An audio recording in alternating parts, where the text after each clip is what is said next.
familia nyingi duniani, maisha hufuata mfumo wa kawaida, lakini kuna familia chache ambazo huvunja kabisa sheria hizo. Kuanzia wazazi waliovunja rekodi, hadi ndugu wenye sifa zisizoaminika. Hizi ni familia ambazo lazima uzione ili uamini. Leo tunaangazia familia 5 zisizo za kawaida zaidi duniani. Jiandae, kwa sababu utakachokiona si cha kawaida. Kama wewe ni mgeni hapa, usisahau kubonyeza subscribe na kuwasha kengele ya arifa ili usikose video nyingine kama hii. Sasa tuanze.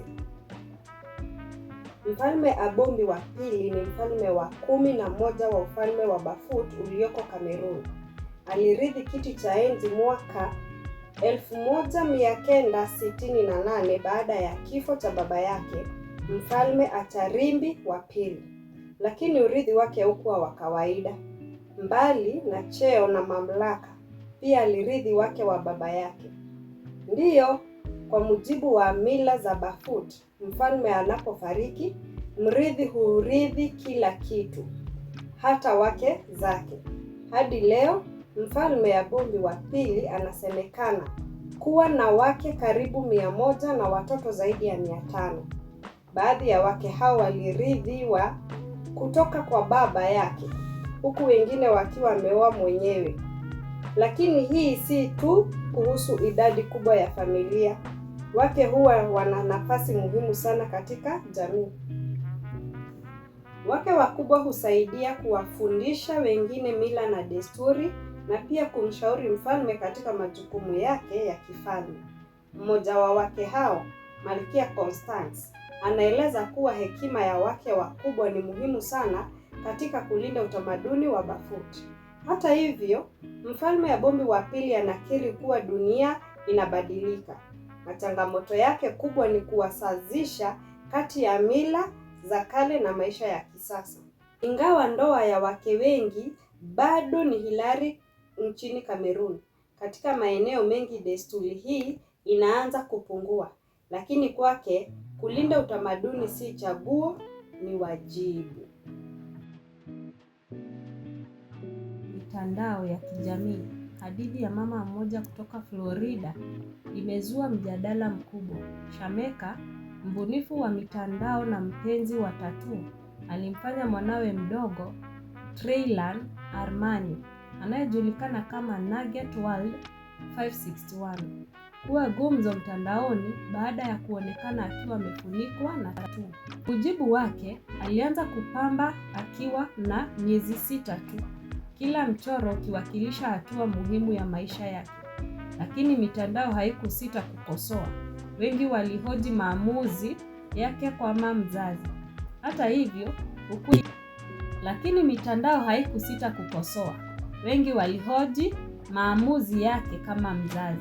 Hata hivyo, ukweli ni huu.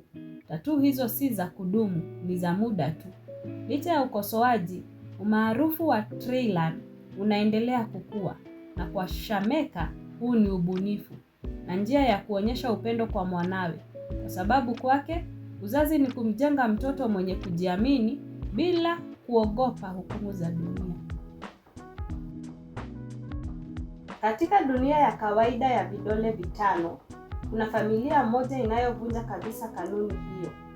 Kutoka karibu na mji wa Brasilia, nchini Brazil, familia ya De Silva au Da Silva imekuwa ngumzo kutokana na sifa yao ya kipekee ya kijeni. Karibu wanachama 14 katika vizazi kadhaa, wote wana kitu kimoja kinachowaunganisha: kidole cha ziada. Ndiyo, mkono mmoja una vidole 6 na mguu mmoja pia una vidole 6. Hali hii inajulikana kama polydactyly, na katika familia hii imekuwa kama urithi wa kifalme. Alessandro De Silva, mwanamke mkubwa, Galin, pamoja na binamu wengine wengi, wote wanayo sifa hiyo. Na hata pale ambapo mzazi mmoja hana hali hiyo, bado kuna uwezekano wa karibu 50% kwa mtoto kurithi kidole cha ziada.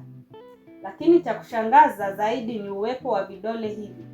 Vinasaidia kushika vitu kwa urahisi zaidi. kucheza ala za muziki kwa ustadi wa kipekee, na wakati mwingine hata kutoa faida katika michezo. Joa de Assis, mmoja wa vijana wa familia hii, anasema kidole chake cha ziada humsaidia sana anapocheza kama kipa. Na kwa Maria Morena mdogo, anaamini kuwa na vidole 6 kunaweza kumfanya awe mpiga piano bora zaidi siku moja. Kwao, hii si kasoro, ni utambulisho. Wakati jamii yao wanajulikana kwa jina la utani familia ya 6. Yao Assis alienda mbali zaidi. Aliandika kitabu chenye picha ya mkono wake wa vidole 6 kwenye jalada, akitumia kidole chake cha ziada kama ishara ya fahari. Ingawa hali hii ni nadra kwa watu wengi duniani, kwa familia hii ni jambo la kawaida kabisa. Na hata pale baadhi yao walipochagua kuondoa kidole cha ziada kwa sababu ya faraja, wengi bado wanachagua kubaki navyo, kwa sababu kwao hiki si kitu cha kuficha, ni kitu cha kusherehekea. Familia ya De Silva imethibitisha jambo moja muhimu: tofauti si udhaifu, bali ni nguvu inayoweza kufanya uwe na kipekee zaidi duniani. Katika kona moja ya dunia, kuna familia ambayo imevunja kabisa mipaka ya kawaida ya kibinadamu.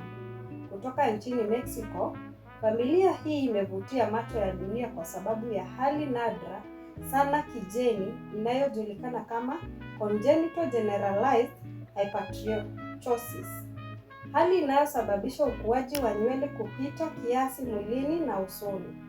Wengine huwaita familia ya mbwa mwitu. Miongoni mwao ni Victor Larry Gomez, Gabriel Dani Ramos Gomez, Luisa Lilia de Lira Acuivas na Jason Manuel Fajardo Archives, majina ambayo sasa yanajulikana duniani kote. Lakini hii si hadithi ya mtu mmoja, ni simulizi ya kizazi hadi kizazi. Familia hii inaenea katika vizazi 5, ikiwa na jumla ya zaidi ya ndugu 19 walioathiriwa na hali hiyo. Nyuso zao zimefunikwa na nywele nene, wakati mwingine zikifika urefu wa sentimita kadhaa, muonekano ambao kwa wengi ni wa kushangaza na kwa wengine wa kutisha.